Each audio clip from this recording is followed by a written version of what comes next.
Hello, and my name is Peter Rushmer, and I'm your host today of a Half Dozen Things podcast.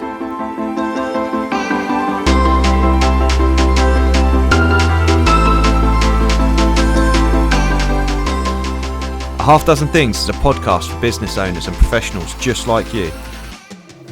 Whether you're an underdog hungry for success or you're already smashing it but want to continue to level up, we're here each week for you to get insight and learning from the very best in the business. No fluff, no BS, and no self-proclaimed gurus talking about how easy business or life is. Just real, frank, and raw conversations.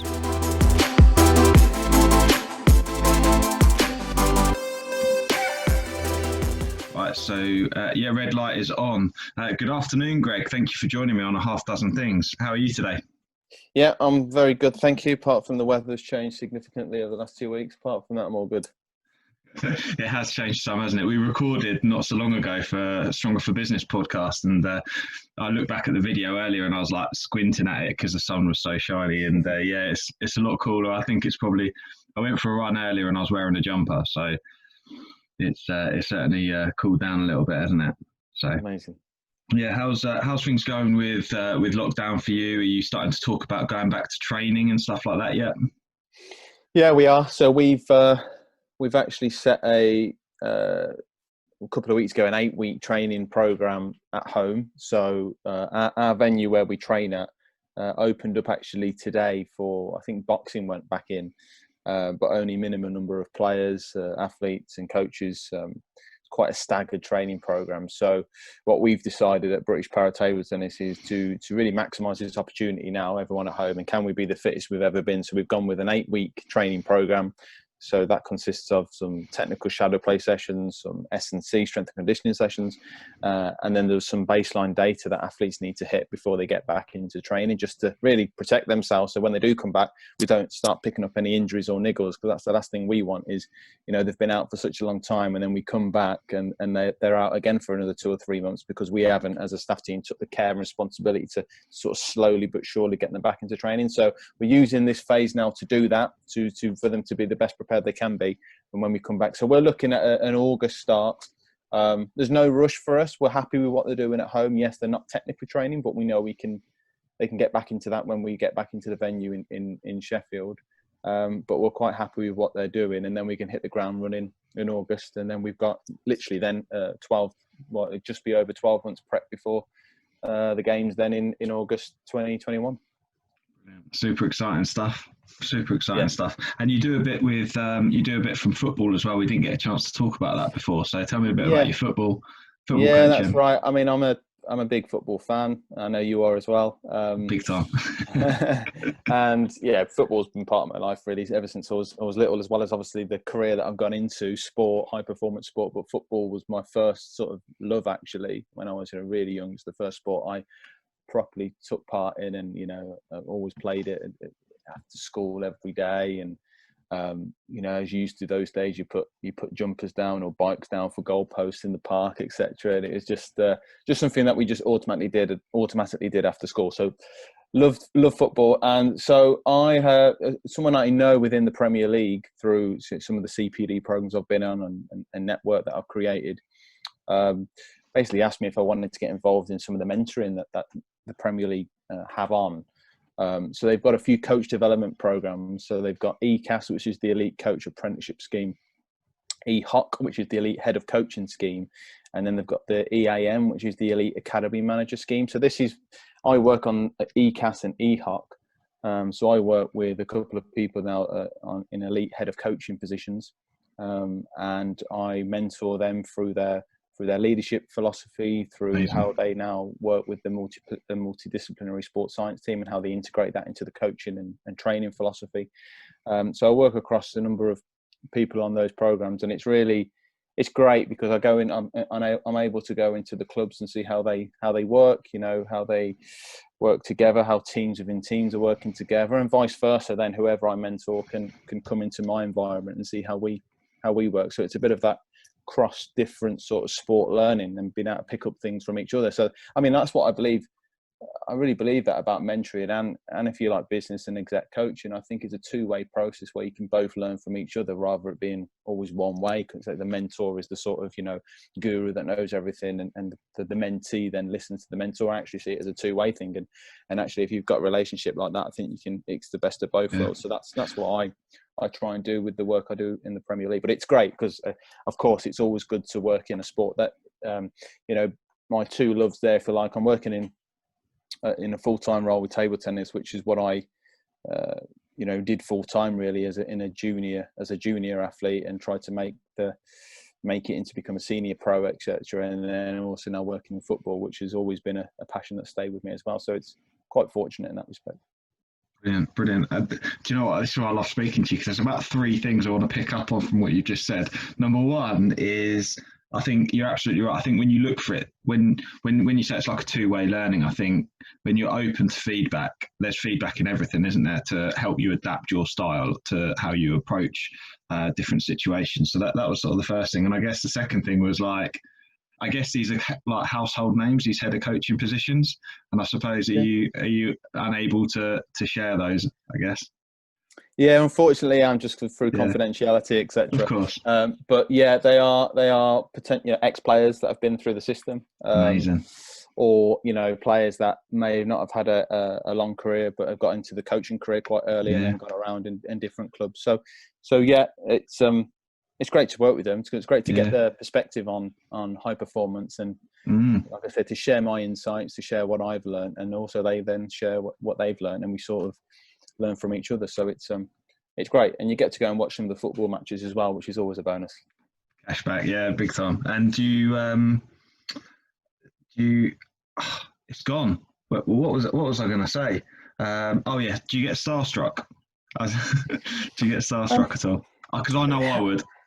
Yeah, I mean, not really, and I suppose why not is because such an early age, I've mixed with quite a lot of elite athletes, whether it be in my sport or other Olympic sports through the venue at the EIS. So one of the athletes that trained at the EIS, who's a household name, is Jessica Ennis. So she was walking in and out of where we eat lunch, etc., with our athletes, and you just sort of get used to it.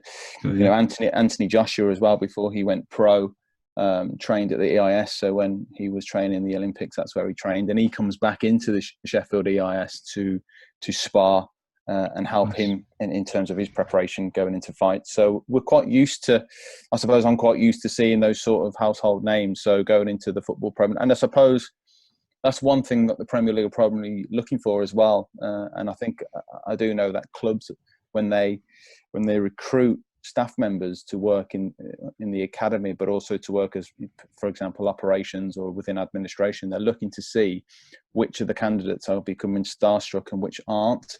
And they actually prefer the ones that aren't starstruck, because then if they're starstruck, they're going to be potentially influencing the job that they do when they're at the workplace. So I know some Premier League clubs actually use that as part of their recruitment and actually put them in positions where they might be walking down the corridor and they'll purposely put Vincent Kompany that comes out the corridor, or Sergio Aguero, and just to see their reaction and what they do. If that candidate then gets a pen and paper out and looks for their autograph, then it's probably not the right thing for them to be working in that environment where they're going to be mixing with those people day to day. So yeah, quite I suppose a tip actually, if anyone's looking to go for an interview with that sort of industry, then look out for that, because I know that's one thing that some clubs do. Top tip. I think I'll probably fall at the first hurdle. No, I think I've got the self-control to be able to manage it. So fantastic. And do you know what? It gives you such credibility when we start talking about our half dozen things for success, and because you've seen it in so many different variations and forms as well, and sort of been with people who have been successful by various different measures as well, including fairly extreme ones too. So we'll start with the first one and kick it off with ensuring that everyone leads. What does that mean to you, Greg? So it's something that, I'll be honest, when I first started in the high performance coaching world, it's not something that necessarily came to my mind straight away. When I first started coaching, I was very much, it was about me and the athlete, and that was it. It was just this sort of one way sort of You're trying to get an athlete from A to B, and you're doing everything you can to improve that athlete. But then as I've sort of gone through the system from being a talent coach into performance coach and into a head coach, where you do have more responsibility, you've got a program that you're looking after, a squad of athletes, you're looking after a team of coaches. You've also then looking after a sports science team to make sure they're collaborating and integrating what they want to put into the everyday training as well.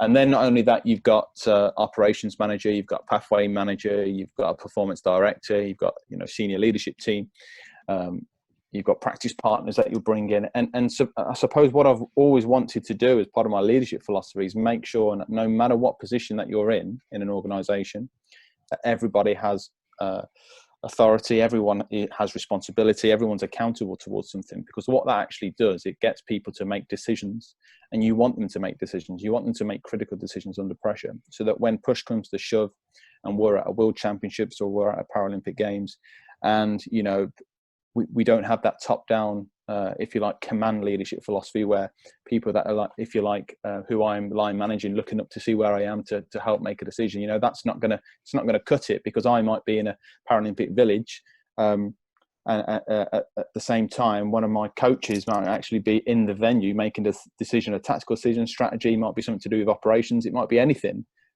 and I'm not necessarily going to be there, and they might not have time to phone me, etc. So they need to make that call there and then. They need to make that decision.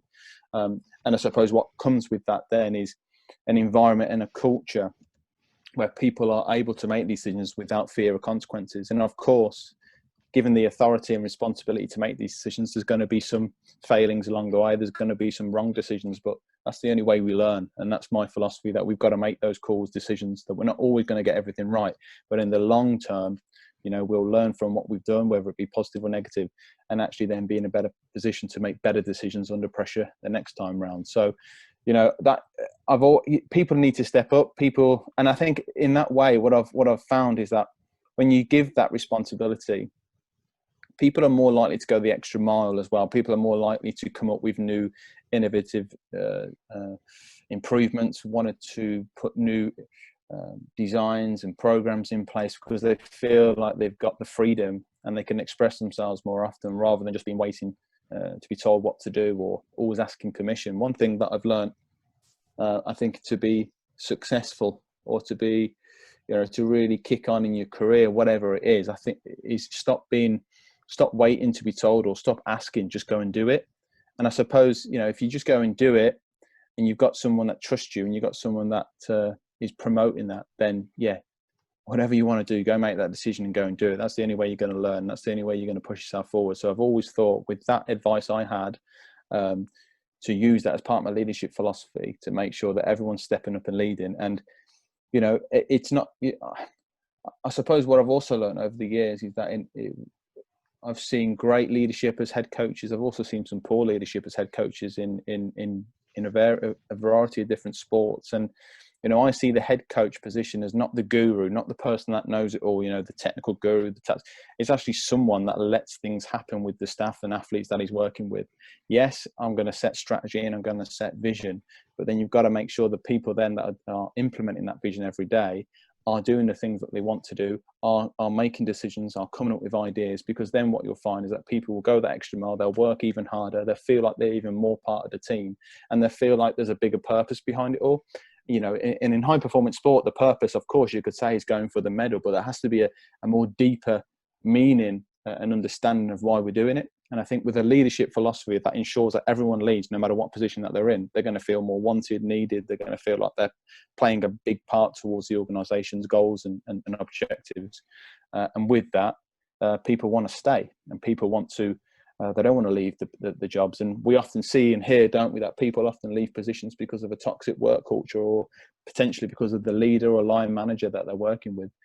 So I should be quite proud, actually, that no one's in my coaching team left since I've been a head coach. And I hope that continues. And I think it proves and shows that we've got a culture where we're not afraid to give feedback. We're not afraid to take the feedback from each other. Even me being head coach, one of my coaches comes up to me and says, you know what, Greg, I don't think that was quite right there. I think we need to do it this way. I'm not going to jump down that person's neck because he's never going to give me feedback again. And I might need that feedback in future. And that might make the difference between us winning a medal and not winning a medal. For example, if he's too scared to give me feedback, etc., at critical times, I want that, because I'm not always going to make the decisions. And sometimes, I might have a blind spot, or I might be tunnel visioned when I'm under pressure, because we're human. So you need people around you as well to be able to come up to you and give that. And I think, ensuring everyone leads maximizes those opportunities. Yeah, 100%. I think there was a few things you said there that really, really resonated with me. And one of them was, in my corporate background, was I used to have this philosophy of like, just do it and ask for forgiveness after if I've done the wrong thing. And sometimes that's a lot easier in a big hierarchy, especially when a decision can take a really long time as well. But I guess, a lot of what you say about people getting critical feedback and then not being able to open up again, it harked back to black box thinking, and Matthew Syed, and where he says about the NHS, for example, the situation at the very beginning of that book where the lady's on the operating table and the nurse knows she's struggling but actually doesn't feel she's able to pick up the surgeon who's more qualified than her to say, actually, there's an issue here, whereas actually that whole situation could have been prevented by having that element of openness and leadership as well. I think there's, as that book does suggest, there's a lot that I think that industry, the NHS, could really learn from not only how they do it in the aviation industry, but also how they do it in high performance sport, which I know Matt Syed makes some examples of British cycling, where they've been so successful over the last few Olympic Games, and how they debrief mainly. If there's success, they debrief exactly the same way as if they've failed. Because, if we're successful, then we need to debrief actually even harder to make sure that we're successful again and not get complacent. But then if we failed, why have we failed? Really pick out the things that we can improve next time, and make sure we're not labeling or blame anyone. And I think in some industries, there's that blame culture that everyone's trying to point the finger towards why this has happened. And it's down to one individual. Actually, if we fail or if we achieve as an organization, we do it together. There's no one person that's made that success. Like me as a head coach, with some of the results that we had, it's not just been me. That's how, yes, I've helped towards it, but it's the whole team that's done it. And if we fail, we also fail together, and we also digest and debrief exactly and reflect where we failed and where we can make improvements in the future. And I think you can only do that if you've got a culture, again, like I said before, where there is not this fear of consequences, and you're just looking over your shoulder all the time and trying to keep your job safe. And I think if we're in an environment where it's quite toxic and you are trying to keep your job safe, then you're not making there's not productivity. There's not, if you like, in business, there won't be as much profit being made. And into extreme circumstances, like you mentioned, the NHS, the people could be losing their lives because of that. Because people are afraid, and people are looking after themselves because of their job and their they've got families and need to pay bills, rather than in that moment give that feedback, because of the fear that might bring in the future. So I absolutely do think that if all industries, organisations, businesses have an open loop feedback where it's okay to do it, that can enhance human behaviour, human performance in any industry. And of course, it's easy just talking about it, and it has to be, for me, it has to be agreed within the whole organisation and really embedded within the culture and the vision and the mission and the values of the organisation if it's gonna work. And if everyone has to believe in it, because it will only take a couple of people not to believe in it for it to be full back again. So it takes time for that to be really embedded with the culture. But if everyone starts to believe in it, then it can really, I think, make transformational change, which is key to all industries, continuing to improve. I think you make a really valid point, and this is one of the things I love about the podcast, because one of my roles as a transport consultant is that I deal with a lot of businesses where the owner's the operator, so to speak, or they've not necessarily held managerial or leadership positions within an organisation where they've had that nurturing of the leadership skills. So I see there's a lot of developmental challenges potentially, because there's been a willingness to accept responsibility. There's a willingness to grow and to bring people into a business and to bring them on behind. But often there's a bit of a challenge around how willing certainly the business owners I often deal with to let let go of the reins, so to speak, because there's this level of control. And I think hopefully listening to what you've got to say helps them to realise that actually they're only ever going to get the best out of their people if you provide a safe environment for that to happen, and to let them take the lead.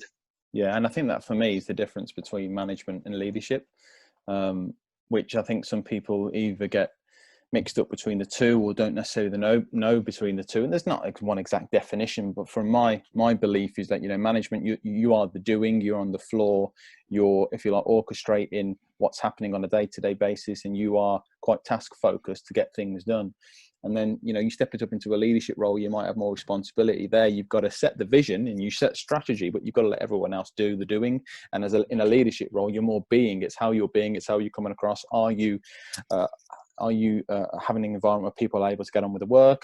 Are people able to come up to you as well? And are you to ask you questions and for feedback, and an open door policy, rather than being in a leadership position where you're sort of in the corner and not being seen anymore? You need to be visible, but you don't necessarily need to control, because you need to trust your people to do what they need to do. And if you trust them, like I said before, for me, if you've got credibility, you've got reliability, and you have this vulnerability as well in your environment, I think there's so many things that an organisation can do. And that, for me, that's just what I've learned in my sport role, because I have to admit, when I first turned into, when I was a head coach, I was quite controlling, you know, and I've had to learn from some of my mistakes. And, you know, I wanted to do everything. I wanted to, you know, coach every single athlete. I wanted to, you know, it was my way or the highway, if you like. That's how I was. But I've learned that actually that might be okay for 1 or 2 years. But if you want to have success after success and make sustainability, but also grow as a human being, and understand that, you know, you can set strategy, and you've got to let people in. If the more that you let people in and let them show vulnerability, and you as a leader show empathy and compassion, then it, you know, honestly, it can transform everything, because then you start to see things happening without you necessarily being in the sports, or without you necessarily needing to talk all the time. You know, what I've also learned in a leadership role is that you actually say less. For me, that's what I've also learned, is that you can say less and you can do less, but you set a vision and you set an environment where other people are doing the doing. And that doesn't mean, and often people get mistaken by this, that they think, well, that's lazy, because you then are just going to do nothing. Well, of course you're going to be there, you're going to be seen, you're setting the vision and strategy. But if you do all the time and say all the time, people are necessarily going to be afraid to do the doing as well, because they just think you're going to dictate and be authoritative and tell people what to do. So you've got to step away, step back, and, if you like, take that helicopter view, and look at the bigger picture and see things from a different angle than you did if you were in a management role. And then finally, you know, on this management leadership, you know, I think this is where often organisations fall down, and the same in sport, is that people may start a position with all those intentions, like I talked about, give responsibility, you know, let them make decisions. But then as soon as those decisions are maybe a wrong decision, to actually get down their neck and actually, you know, absolutely be on top of them and try to control them, well, then you've set up to fail, basically. You've not given them room to improve, to learn from it, to reflect. You've just set it up that way initially, but then gone straight in really hard if they get something wrong. And for me, that's where a lot of leaders can learn to allow things to happen, to allow people to progress, and look after your people. You know, if someone gets something wrong, you know, why? Yes, understand why and digest it, but then help that individual, rather than just looking after the numbers. Something else in my leadership philosophy is look after your people, and then they'll look after the numbers, rather than the other way around. And that's where you'll also grow sustainability. So a lot of lessons that I've learned in my role. I haven't done everything perfect, for sure not.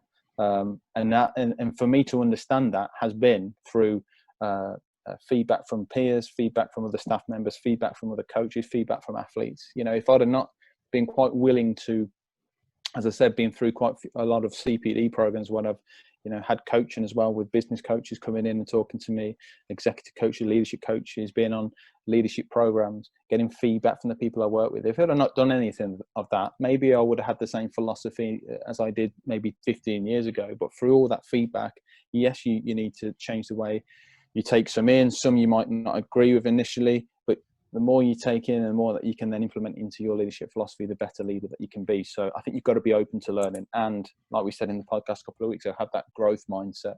Yeah. And with that, you know, I think you can make it a better future for everyone. 100%.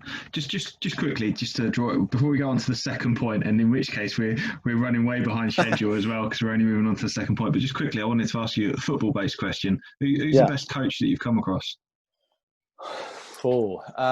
or manager, as the case may be? Yeah.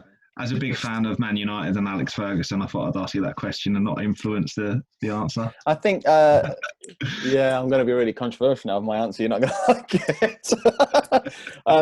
it. And this is someone I've not met, I've not worked with, but from what I've seen and what I've heard, and probably more so with the change.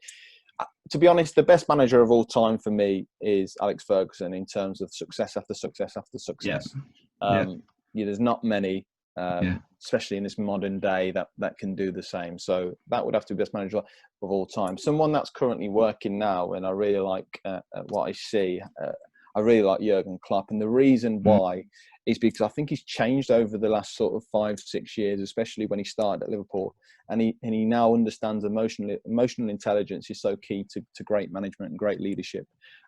Understanding each player and getting the best out of each player, and how he's being can have a massive effect on how the players are on the pitch. So if he's going crazy and emotional on the touchline, which yes, he does, but for me, he used to do that all the time, and that had a negative effect on the players. Whereas now he purposely does that at the right time to either really influence a player, help motivate them. It might be,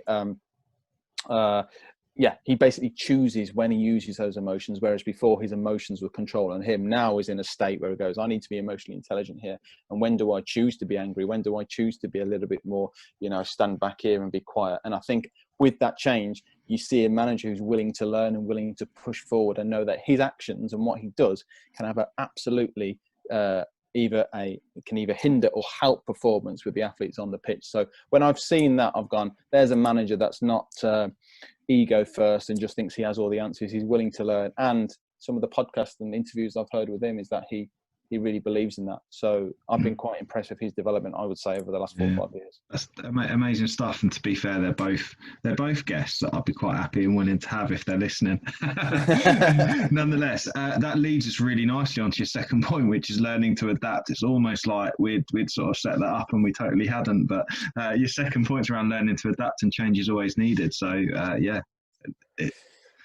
Yeah, I mean, there's two things for me. I mean, in my position, and this will be the same in any sort of leadership position, you've got to understand the people more than ever that you're working with.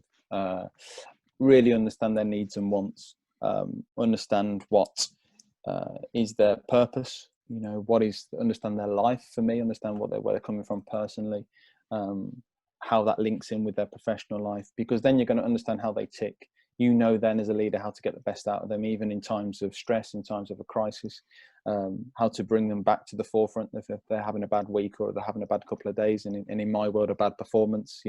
How do I now, if I'm working with an athlete that's had a bad performance but still in the competition, how do I motivate, influence, use my skills that understand him and how to get him switched back on, to then go and be able to perform the next day or the next week or whatever it is. So really understanding what hits people's buttons, what presses their buttons, what's their stress triggers, and then you as a leader can adapt how you work with that individual. If you only have, for me, one way of working with groups of people and not willing to adapt and flex in the moment, then only certain people are going to understand you. Not everyone's going to understand, because we're all so different. So it can be quite taxing, it can be quite tiring to change and adapt all the time, but for me it's effective leadership. So you might work with one individual who likes a logical behavior, so you need to be more quite precise. You need to give them more rationality, more maybe dates and figures, etc., for them to understand something. Whereas someone else, they might like you to be a little bit more forceful and direct, and that's fine because you've got to know them and that's what they want. Someone else might want a bit more empathy. Someone else might want you to be a little bit more expressive and excitable, and that might be difficult for some leaders to do that because that might not sit well with them and their values. But if you understand that by doing that can make a difference to the person you're working with, then I think you've got to learn to adapt and be flexible, and that can bring massive results. Like I said, you've got to understand self first before you can do that. So what are my behavior preferences, and where does my mind go under pressure? And when you start to understand yourself and you can influence yourself, and like I said before, you can start to choose which emotion that you use in a certain time, then you can start to influence the people that you work with rather than the other way around. So you start with everyone else first and then look at yourself. You've got to understand yourself first, because actually you being adaptable in different moments and different environments, by just focusing on yourself and how you're being and what your own stress triggers are, can really then help the teams that you work with, because you won't be seen as this one-dimensional person that always gets stressed out or pressured when X, Y, and Z happens. They'll see that you're trying to change and adapt for the better of the team, because everything that you do should be for the team that you work with, not just for yourself. So that's one way, is making sure that you're adaptable to individuals and teams, which might look completely different with one individual to another. And that's because you're choosing to do that, because you're knowing what motivates them and what they need. And then, and this is obviously specific to these times over the last 10, 12 weeks, the best for me, the most successful teams, and the ones that are going to come out on after this lockdown on top, are the ones that have what I've said before, have chose adaptability as a key leadership lesson or a key skill within their sort of values and within their CPD programs, because we've all had to be so adaptable over the last 10 weeks, 12 weeks, I think it is now. I can't remember. It's just getting week after week, isn't it? It's drawing on, isn't it? And I think, when it first happened, there was that, whoa, what's going on? And I think the teams that have that most flexibility, that were able to go, right, this is where we're heading. This is what we need to do. We need to adapt now. We might need to change everything that we've ever believed in before, because this is the context that we're in. So if you can adapt with the context, and you do that, and for me, adaptability is, again, learning self, understanding how you are under pressure. Then you can start to adapt and change and choose which emotion or choose which behavior that you need in a certain context. Then you'll be able to get better results. So there's adaptability for yourself and knowing what behavior to choose depending on context. There's adapting then for your teams to make sure you understand them and know where sweet spot is, to really for them to enable to work on their strengths continuously and bring the results that the organization needs. And then in the times of crisis, like, you could call this a crisis that we're in, how do you individually and teams adapt to that to still be able to make revenue, make profit, increase performance in sport, for example, even when you're really tested. And so you can probably hear from how I'm talking, if you don't have that adaptability and you're only one dimension and there's one way to win or there's one way to be, then you're going to come unstuck when the context change. And for everyone now in the whole of society and all around the world, context has totally changed. We're not used to this. Yeah. We didn't really plan for this. There's no one out there that would have planned for, even in sport, we do a lot of what if planning, what if this happens, but no one's ever come up and said, what if there's a virus that takes over the world, basically, and we're going to be out of there. No one planned for that, but the teams and the ones that are going to come on top are the ones that have that adaptability and probably go through that planning process, because they're used to going, planning for the worst. But you don't plan for the worst for them to look at it and go, oh dear, we're in a crisis. You plan for the worst, so if something does happen like that, you can adapt and you know what to do then to come out on top. And that's what we do quite a lot in sport. So, and I often say that sports people and individuals, coaches, were quite used to and I said it again in the podcast before, uncertainty, unknown. In our world in sport, especially in my sport, you could be training and you could be absolutely smashing it every single day in training, performing really well. You've performed really well at all the competitions, and then you get to, for whatever reason, you get to a major championship and you're just not feeling it. You're just not like you were on the other tournaments. A week before you were absolutely fantastic, and obviously there's reasons, when you reflect on that, there's reasons why that has been. But that's that unknown and uncertainty. But athletes thrive off that, and that's the reason they're in the performance world. So, in sport, we do adapt quite well. I think the most successful teams do, and that's where I think businesses and organizations can learn from that, because the more you can adapt, the more you're going to come through. Yeah, this one really resonated with me as well, to be fair, that for sort of three key reasons. One is that I enjoyed playing football, but I failed at it. I was never going to come to anything because I didn't have the skill or the ability to adapt as a player. It was just one gear. I only had one real style of playing, and I didn't have the strength and depth, whereas the quality players I played with were able to adapt the style to suit as necessary. And then I think I play quite a lot of poker now, and actually I've become such a better poker player since I've learned how to adapt my style dependent on the game and dependent on the cards I'm getting. A lot of people will say that poker's a game of luck, but it isn't. It is a game of skill, and it's about knowing how to play those cards. But ultimately, the biggest thing, the biggest reason it resonated with me was since lockdown, I've really diversified my business. I've been working 12, 14-hour days. I know a lot of my colleagues who are business owners have probably scaled back a little bit, and I have scaled back and cut my cloth accordingly, but at the same time it hasn't meant that I haven't been able to plan and put processes in place. And actually I came into lockdown in a position where 50% of my income had completely dropped off, because we did classroom training, we did first aid training, mental health in the workplace. Yeah. But I also had the transport consultancy, which obviously that ticked along because the transport operators were still having to run and what have you. So that was sort of ticking along nicely. Well, actually, over the past 12 weeks, I've completely re-strategized the business. I've added health and safety consultancy and HR consultancy to the business. So I'm coming out and found that time to be able to really do that. That's something that would have been on the never.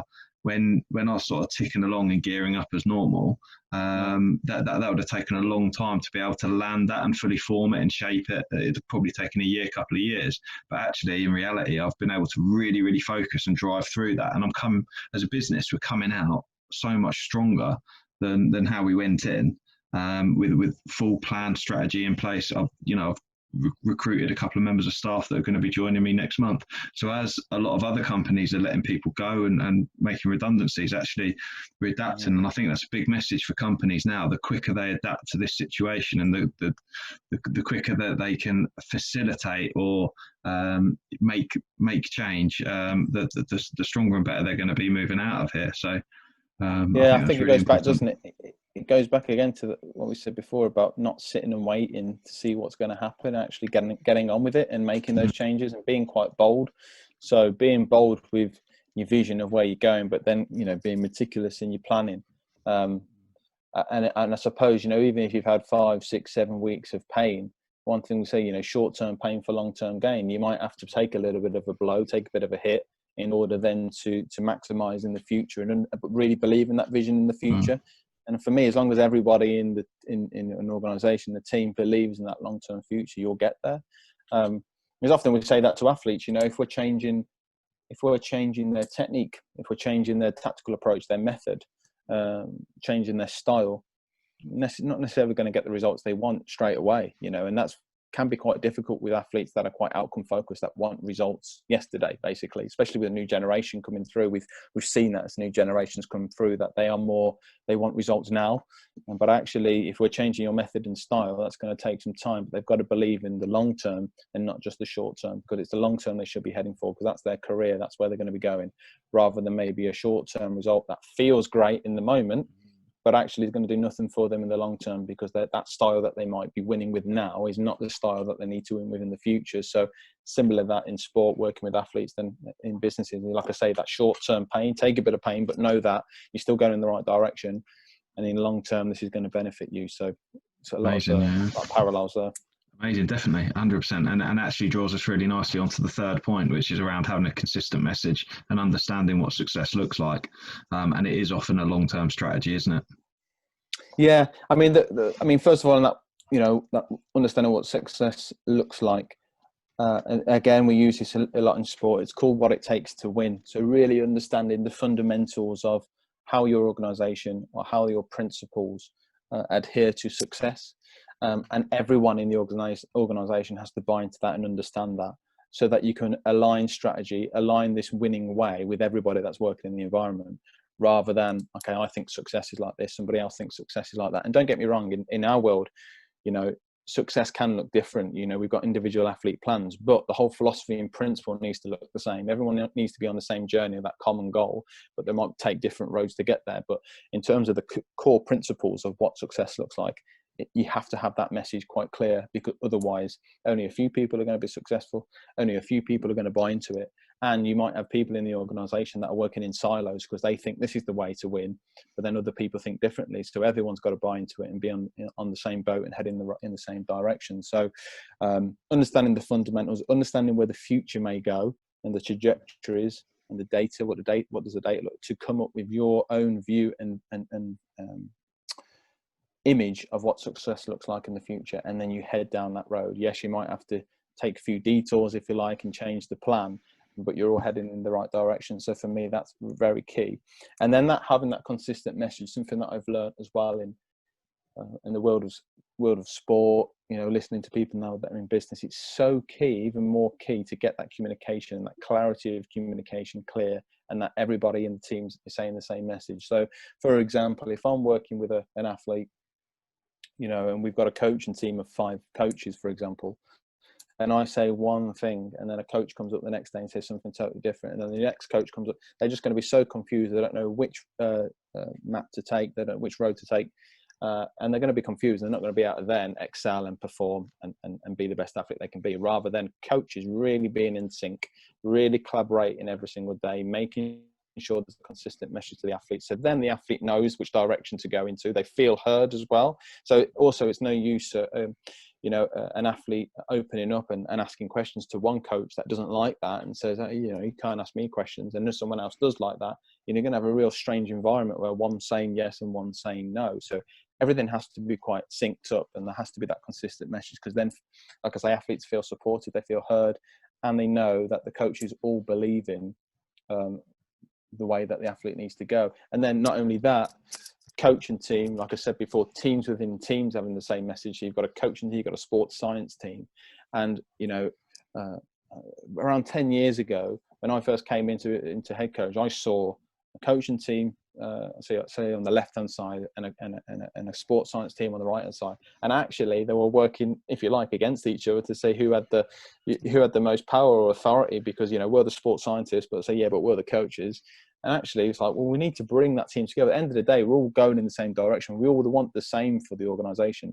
So let's work and collaborate, and then have that consistent message. So I need to make sure as a head coach that all the coaches are aware of what's happening within the strength and conditioning programs.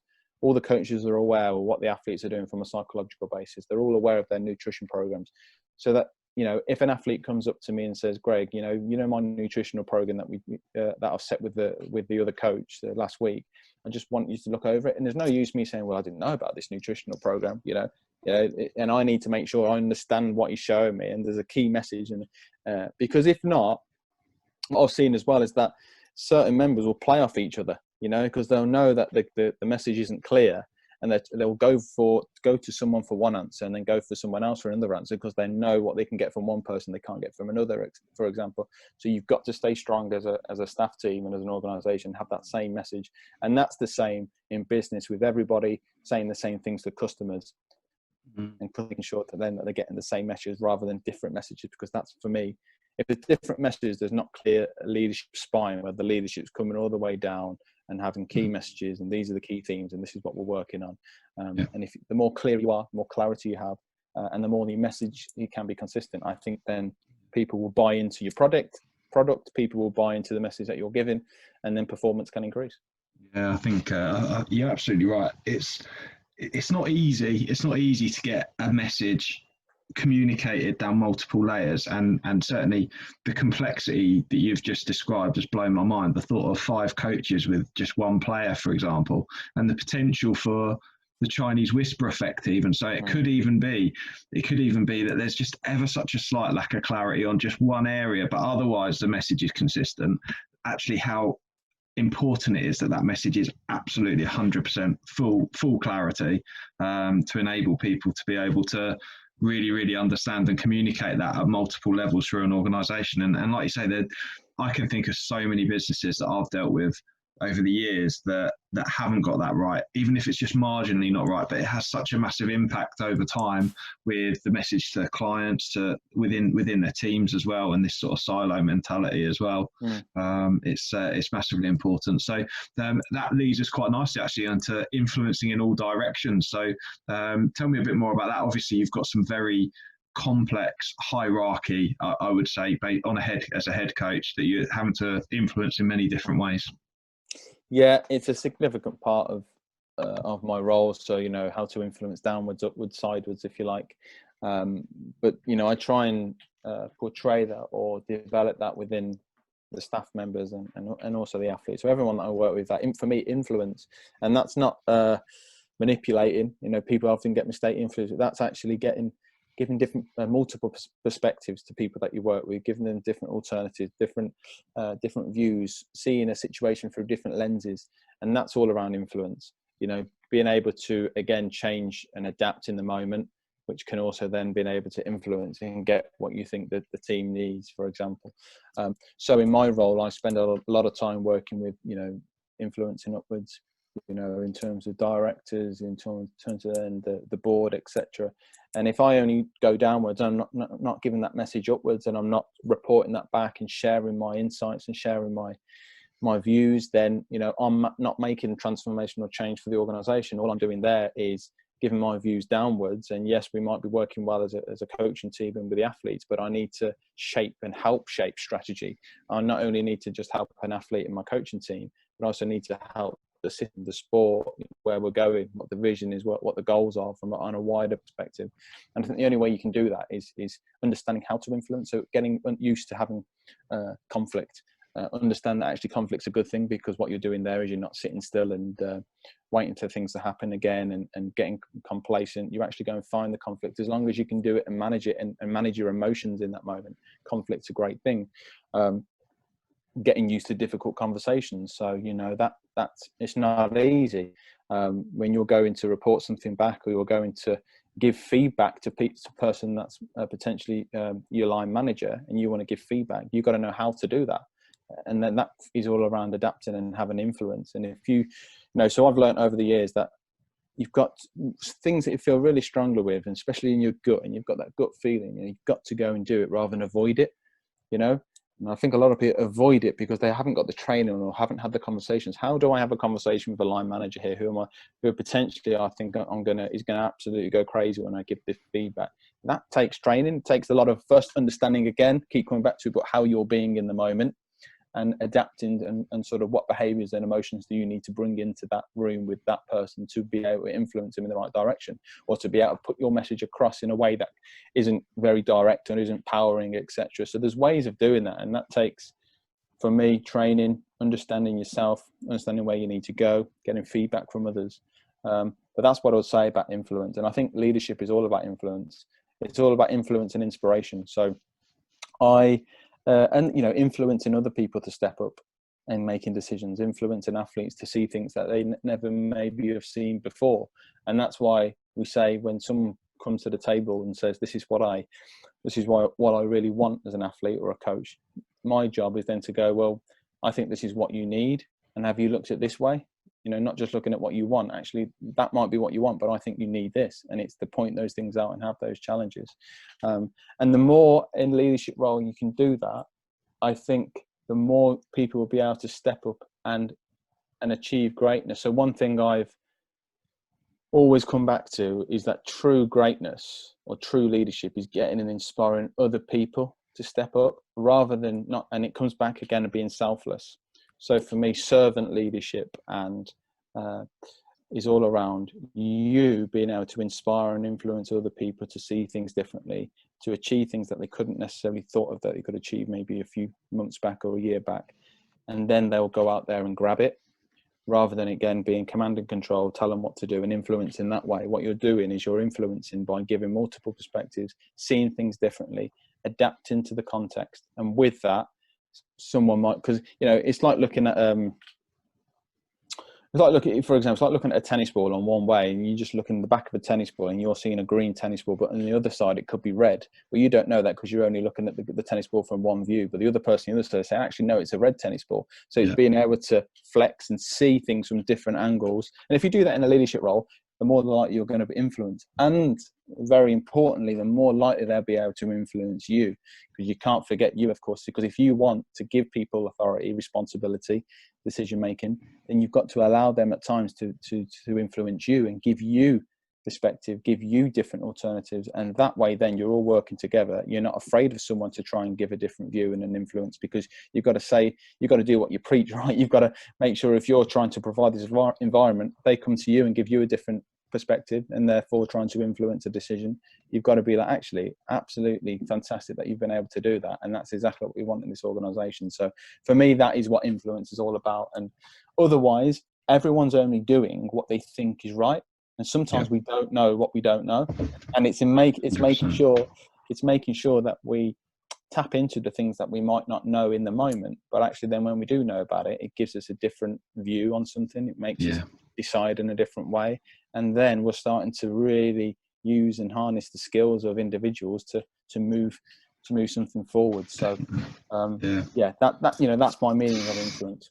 Brilliant. Yeah, driving performance through insight is it's a massive important part of improvement. So yeah, absolutely fantastic. And that actually, again, it alludes to the next area, which certainly for me, well, as I've developed personally, I found that when I moved into when I started out in a managerial role, I was very much leadership by doing and telling and what have you. And when I moved into my corporate managerial role and had some leadership training and some coaching training, and it made a massive difference once I started to self-develop, and then that then gave me the go ahead to develop other people. So your fifth area is around starting with yourself. Are you able to just explain that a bit more, please, Greg?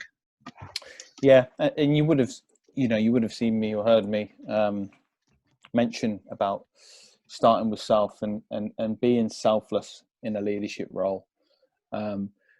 It's not making sure every decision that you make, it doesn't have a personal interest. Everything you do now, you've got a responsibility as a leader to give everything that you do in order for everyone else to achieve. And that, therefore, everything that I do is for the coaches that I work with, for the athletes that I work with, for them to be able to achieve, for them to be able to, go and achieve great results. It's not about me, and that's where servant leadership comes from. So, as I've said before, if you're trying to come into any organisation and change a culture, for me, the start of changing a culture is starting with self. So, how am I in this culture? How am I being in this culture? What am I currently doing well? What am I currently doing wrong? How much am I playing an impact on where the culture is at the moment? And if everyone can start to look at that and look at themselves and hold the mirror up, then the culture will move in the right direction it needs to, rather than people coming and saying, well, X, Y, and Z, or he and she need to change for the culture to change. Well, everyone needs to look at themselves first, and everyone can have that sort of holding up the mirror. The more likely they're going to be able to move forwards. And I've often said in the world of sport that, if you get your culture right, then the results will look after themselves.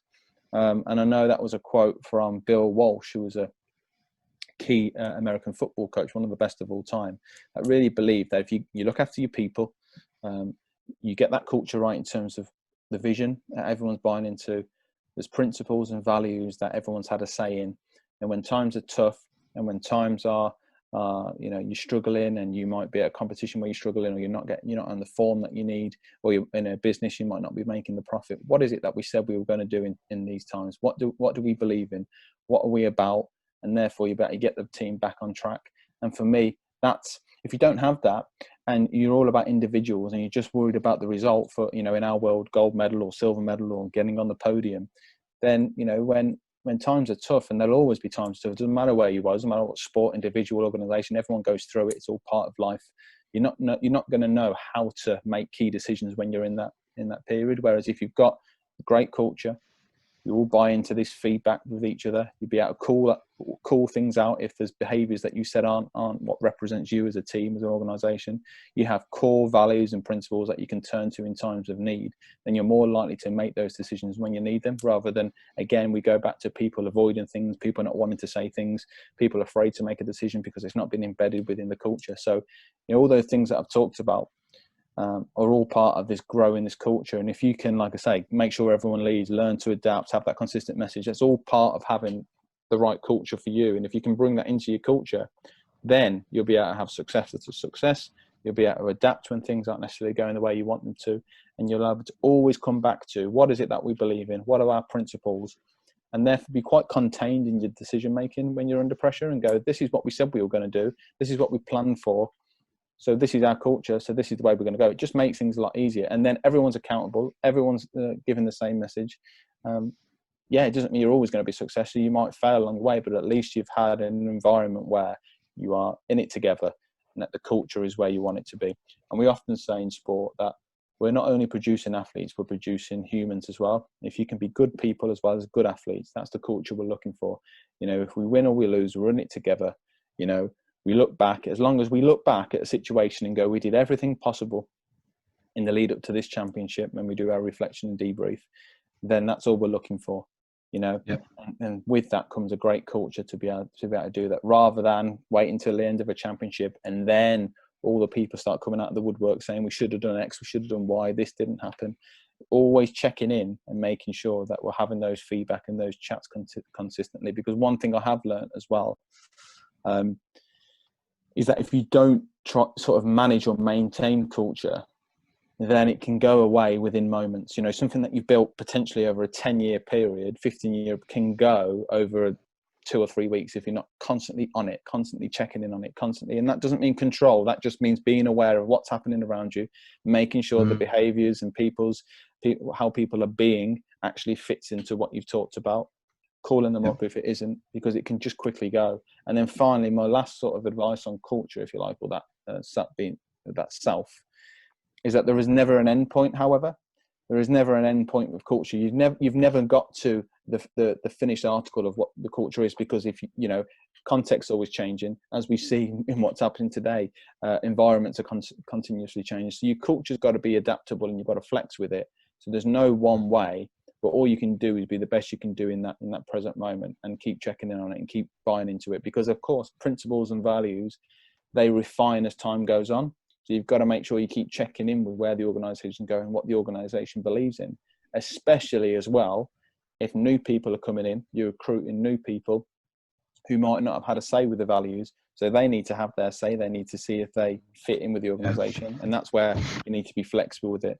But ultimately, leadership for me, coaching, leadership, it's about you giving your best self for the people that are ultimately getting the results that you want them to get. Because as I say all the time, in the world of coaching and high performance sport, we do everything we can for the athletes, for them to get the best results, because they're the ones at the end of the day who are making those decisions when they're for us in the sports hall, and then they're deciding what technical and tactical approach to take. They're, you know, deciding what key moments, what decision to make, and all that training that's been over 8, 10, 12 years for that one key moment. So it goes back to making sure that, you know, in your training, you're setting up people that can make decisions, because there'll be times in any industry where someone's going to have to make a key decision that can be the difference between success and failure.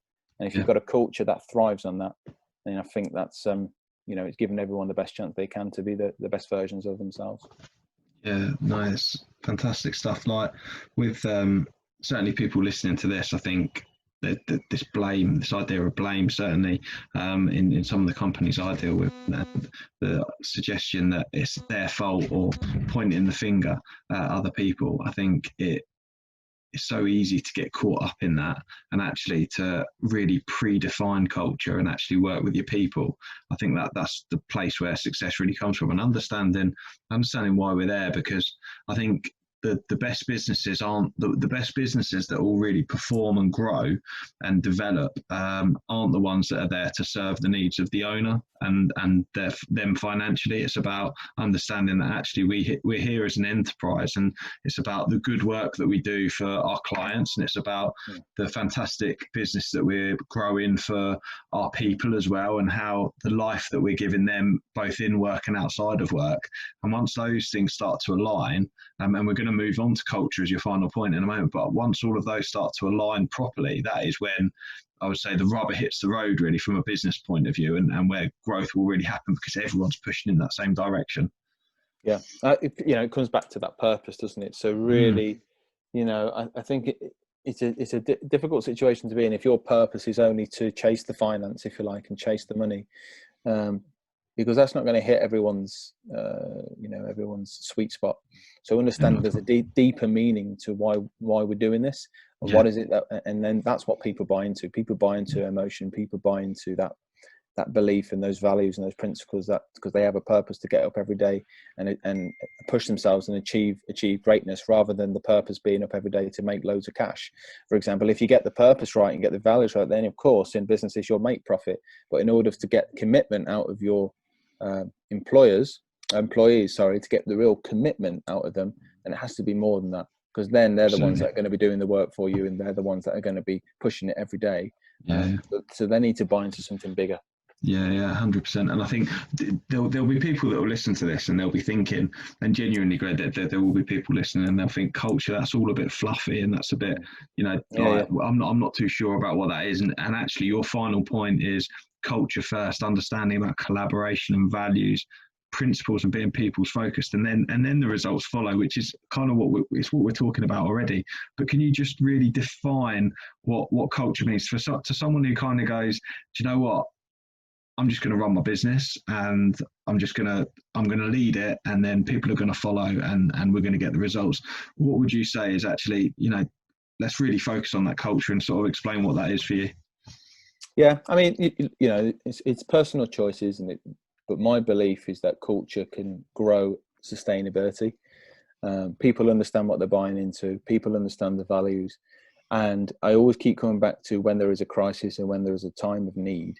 If you've got a strong culture that people are behaving in the principles that you said, are buying into the values, have had a say in that, they're more likely to achieve greatness for you when you really need them, rather than being you're in a time of need, then the leadership spine or the senior leadership team are telling and directing and being quite forceful in that time. People are not going to want to go the extra mile for you in that moment if you're telling them and being directed, but people will go the extra mile for you if they've had a say in where the organization needs to go. They are being heard. There's feedback two ways.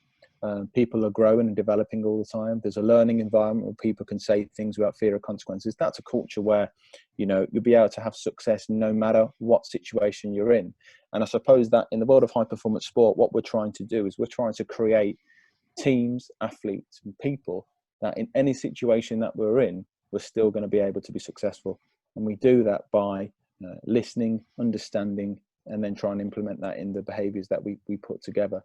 And you're absolutely right. Some people might look at it as fluffy. What is culture, And there isn't there's not one way a culture needs to be. Yes, it will be different depending on the organization that you're in. But I suppose what it comes down to is everybody in that organization having a say of where they think that organization should go.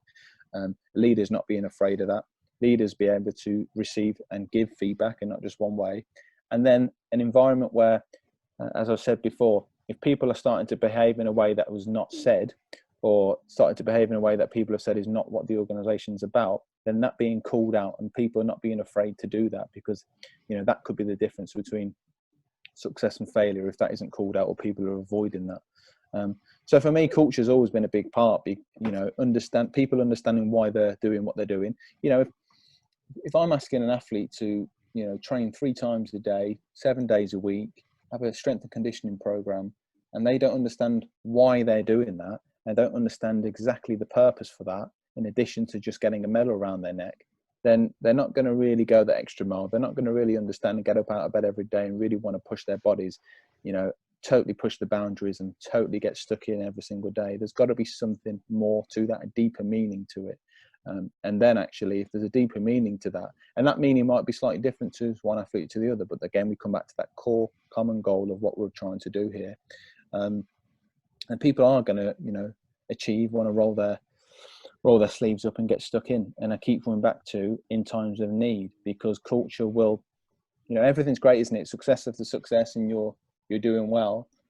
But are you planning it in case something might not go necessarily well? And then that's where high performance sport, really does well, because then what we're trying to do there again is we're not planning for failure. What we're doing is we're actually planning that if that situation occurs, and we'll still be able to come out on top. And as I've said in other podcasts, that if we can cope with situations better than our opposition, and we sort of know what's coming around the corner, we can look over our shoulder and be more prepared, then we'll be able to be successful in every situation. And I think you can only do that if you've got a culture that buys into that, and where everyone has a say on how that should be. And if you do that, then everyone's going to work harder than your competitors. And surely you want people to work harder than your competitors, because that's going to obviously have better outcomes. 100%. Do you know what, Greg? I absolutely love your leadership philosophy, and throughout the whole podcast and the previous podcast that I've recorded with you as well, that there's so much fantastic stuff that you've helped me learn as well. And the key thing that you've really crystallized for me, and I've learned about leadership and culture and things, but the thing that's really resonated for me that I want people to take away with them is this selflessness of leadership. And it's something that me personally, I I'm guilty of leadership for my own ends or for my own performance, and being better and growing and self-development and self-improvement, and they're things that I've really focused on. But actually, for me to really get to the next level, I really need to focus on that selfless leadership. And obviously, at the moment, without a team, then that's quite difficult to do. But I realise I sacrifice myself often in the hours that I work for the business, but long term, I need to be able to do that for my team of people as I build them. And I really thank you for the opportunity for giving me that personal development. So I really, really appreciate it, Greg. Glad to help. That sounds great. Greg, how do people find you? Where do people look if they want to find out more about you, Greg? Yeah, so I've talked a lot about high performance sports. So obviously, I'm employed with British Para Table Tennis. So my email on there is gregbaker@britishparatabletennis.com. If you want to get involved in para table tennis, want to understand more about high performance sport, then by all means get in touch. I also do performance and business coaching. If you're interested individually or within teams, that I currently do now in the corporate world. So my email for that is gregbaker198@hotmail.com. If you look Greg Baker on LinkedIn, you should see my profile and see my background and some of the things that I've done and been through. And then also on Google, if you put Greg Baker table tennis or Greg Baker sport, I'm on a various number of articles and things that if you want to find out more about me, then by all means go and search me on there as well. Oh man, really appreciate it, Greg. Thank you very much, and thank you everyone for listening. Really, really appreciate it, and we'll catch you all again soon. Thank you so much for tuning in. We really appreciate your time. Please do follow me at Pete Rushmer on LinkedIn, or on Facebook, follow Flagship Training UK, and you can find us on YouTube too at Flagship UK.